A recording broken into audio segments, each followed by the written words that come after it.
You're very welcome back to the Daily Rundown. That was Scott Lloyd. He's a fabulous musician, so do check him out if you get a chance. We've got Stephen and AJ back now. We've got a full couch, and it is something to say time. Good. This is where my guests get to sort of throw something back at us. You know, maybe it's a news story we might have missed, which is highly unlikely because we're super efficient here on the Daily Rundown. Or maybe it's a bit of a rant that they want to get off their chest. But I'm going to start with you, Stephen. Okay. You're ready to go. Yes, born ready. Well, my something to say is about gig etiquette. So etiquette at gigs.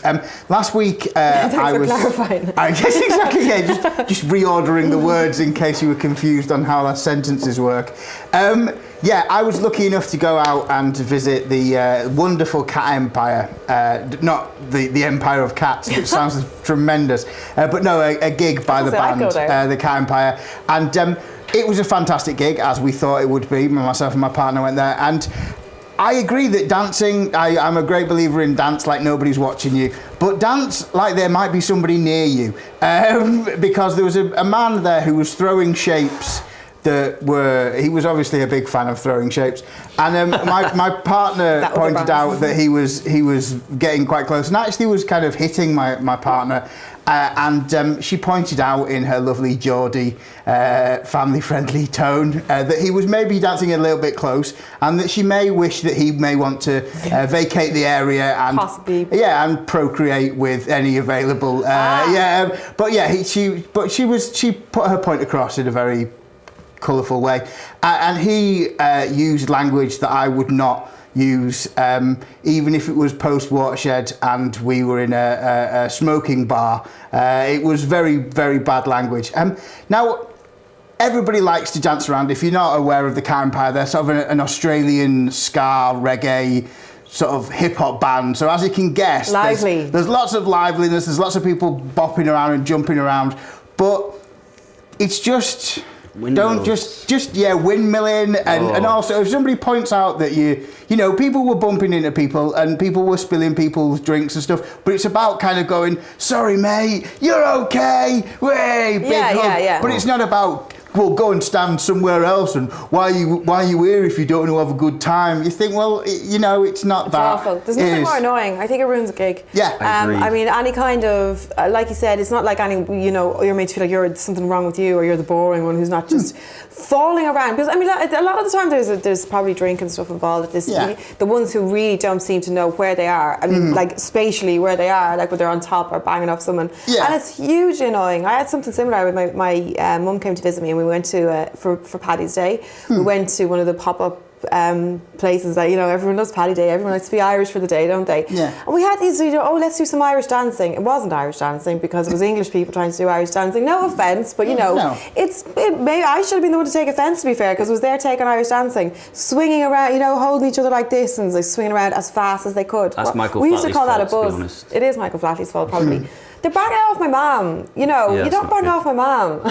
Yeah. But not even. This is a man and a woman, sorry, because I was going to be totally sexist there and say it's not, but it's not just men. It's totally selfish. It's a really good something to say though. But what are you supposed to do? Well, that's it. Because I mean, like I'm a man of size, and I sometimes you kind of but also I've bumped into people, and you can, but it's about. I would like to see, the management. It's management. Yeah, and you say sorry, mate, don't you? You say sorry, mate, or I mean, it's an overused phrase nowadays. I think treat it like your mother's there. And people say Facebook, don't put anything on Facebook. Imagine your mother was there. And I think maybe that's the way. If you're at a gig, imagine that was your mum and somebody's just bumped into your mum. Now, my mum is chronologically gifted. She looks like the Bush Tucker lady. She's fantastic. I love my mum to bits. She's the best mum ever. But she's not a delicate. She's not a delicate flower. But equally, if you bang into my mum, then you better back down before you get smacked down. If you want to say that. But it's about having fun. Everybody likes to have fun. Everybody's a bit of kind of thing. But it's that communal atmosphere of everybody's there to have a good time together, and don't spoil it. Yeah, don't spoil it. Being demonstrative around the people around them is not good. I used to go to a lot of punk gigs, and I remember being at one in particular where this guy was actively trying to hit people in the face just because he thought it was funny, and I mean, but the other side, I was actually thinking the whole way through this of the footage you see of like punk gigs, the original like in the 70s. They're just jumping up and down. That's the way to go, surely, because you're not bothering anybody then. Well, that's it. And I think a lot of heavy metal places have mosh pits, and you can have sort of areas where you know that if you go there, which I can't get but my it's head not just around. that, they'll look out for each other though. If you go to a gig like that, a metal gig, they will look out for it. If somebody gets like knocked over, they'll help each other up. Well, you will, Pete. The crowd will separate. If somebody falls it's down, lovely. they are lovely. Heartwarming when You they go all to a Slipknot punch each gig other and they're just passing tea around. But it is, they do look after. I'm sorry, I'm going to be a bit sexist. Is it sexist because of the fact that, can you imagine there was somewhere you could go where there was just a gang of women just boxing the head off each other? Well, I've been to an L7 gig, so the band L7 who are very a female punk, and also the Russian band who I'm not even sure whether we can. Riot. Yeah, the Riot group. Yes. Those ones. Those ones. But it is. I think it's an equal opportunities violence. Yeah, violence moshing. is equal opportunities moshing. But I went to a Blink 182 gig, and it was the most violent gig I'd ever been to. What? So, yeah, Blink 182. What, was that people trying to stop them playing music? It was just like loads of people all mashed in, and then the bigger boys being more demonstrative to the smaller. Jack didn't like that at all. He's obviously Blink 182 fan. Well, actually, now I've been to a I'd be violent at a Blink 182 I've been gig. to Rammstein gigs, and until you've seen fire cannons coming out, then that really does calm you down.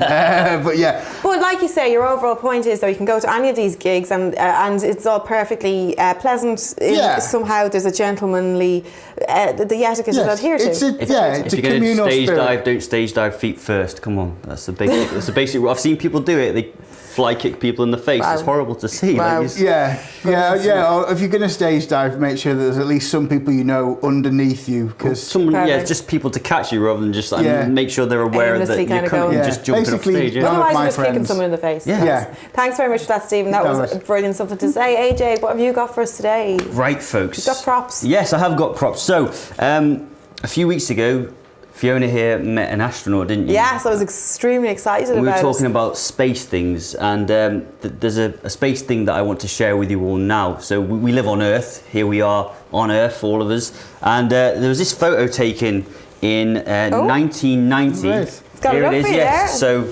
there it is, folks. It's called the Pale Blue Dot. It was taken by Voyager 1 on February the 14th. 1990, so it is there. There it is. We've got a hard copy and everything. Indeed, yeah. Well, so basically, what it is that it was the astronomer Carl Sagan asked the people of NASA to take this photo, and it was the last photo that Voyager 1 took before it switched off its camera, because that probe is just flying out into space. It's going ever onwards, and it was its sort of little love note to us from space. And basically, that's where we live here. So I know that we've been talking about a lot of important things today, like dogs and politicians. We're going to just make it all feel insignificant now. Well, the thing is that Carl Sagan's point is, he said, to me, it underscores our responsibility to deal more kindly with one another and to preserve and cherish the pale blue dot, the only home we've ever known. And there it is. And I think it's important. I think it's lovely. And I think that we should just make sure that we understand that we are very small and insignificant. We're extremely small, aren't we, when you look at this? And like, obviously, if it's clear, this is just to show where the pale blue I added that on myself just to show where it is. The actual image of the Earth itself on there is 0.12 of a pixel. So it's 0.12 of a pixel, and it took 17 hours for that image to get back to Earth, because that was taken at 3.7 billion miles from home. So, but I think since we had that astronaut on, Don Thomas, his name was, and we also had someone in from representing STEM and STEM subjects, and there's a big push on at the moment, I think, to get people interested in science and be more involved, get kids involved in that kind of thing. We had a forensics professional in yesterday, actually, and saying he's involved in that push as well. Super interesting. It's just never been more trendy. Well, I think it's... Sorry, I mean, actually, trendy sounds a bit glib. I don't really mean it that way. I mean, it's really having a moment. Well, I think the thing about science is all investigative work is to think outside of your sphere of experience. So with me, I suffer from depression. I sometimes get very down and I get very self-centered. I get very down on myself. And to see something like that, it's just a tiny little dot. It's like everything that I'm worried about, whatever it is, it's so instant. Oh, I've got bills to pay. Oh God, it's like, yeah, but in 5 billion years, we're not going to be here anymore. So it doesn't really matter, does it? You know, basically what I'm saying is that science of any kind, it says you're here, but what about what's out there, you know? And I think that's a wonderful thing to instill in anybody. And I think it's also important to get our priorities straight. And I think the pale blue dot, and Carl Sagan has a wonderful monologue that he does. I will post it on my Twitter feed and I will send it around the bouts, but it's this wonderful monologue about how insignificant we are and how every single strife, piece of human history that's ever existed has all happened on a very small stage in a vast, you know, cosmos. It's amazing though. I like what you've taken from it as well, because I think people obviously just think science and facts and logic and, you know, black or white or whatever, but you actually use it as a sort of a grounding material for yourself when you are feeling a little bit, you know, having a wobble, or it's a grounding kind of a concept, isn't it? When everything gets too much for all of us, I just remember that I'm a very small ant on a very small molehill, and I don't know why the ant would be on a molehill, but I was on there anyway. And you know, and I think it's important for us to take that into account, that we're basically just amoebas, cucumbers with anxiety. You know, that's mostly water. You know? See, yeah, I would describe us as a disease with shoes, but it's one of the reasons I have my ant tattoo on my hand. Is because of the fact that ants are insignificant creatures, but together we can achieve great things. That's why I have an ant on my hand, and I also do the same thing if I again have been beaten liberally by the mental health stick, and I think that sometimes when I'm feeling a little bit down and depressed, I look around my heated house with my roof and my lovely partner and my fantastic support network, and as you say, AJ, and as you say, Fiona, it's great to have that grounding and realise that we are this insignificant dot on this massive, spinning, but this massive yet small at the same time. It's like perspective. So what I'm saying, folks, I'm saying that basically, if you're getting down about